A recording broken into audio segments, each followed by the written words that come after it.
يا أيها النبي قل لأزواجك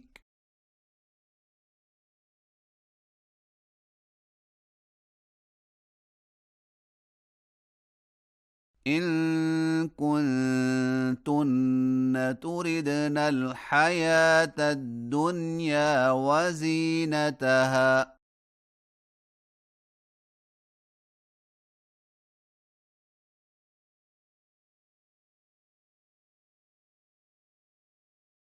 فتعالين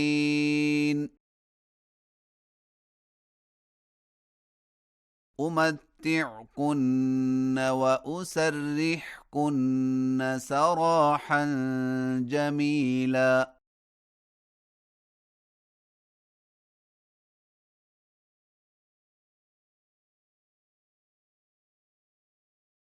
وإن كنتن تردن الله ورسوله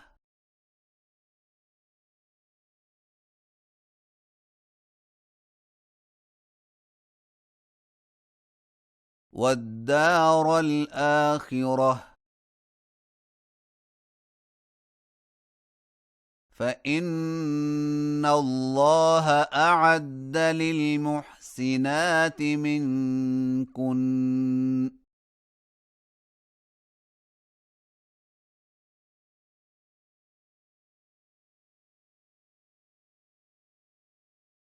أجرا عظيما.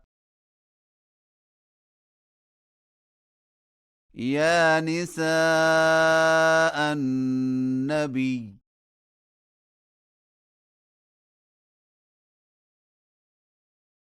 من يأت منكن بفاحشة مبينة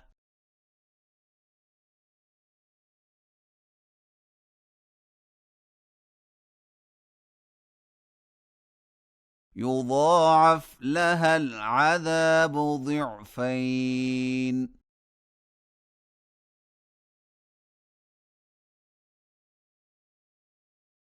وكان ذلك على الله يسيرا.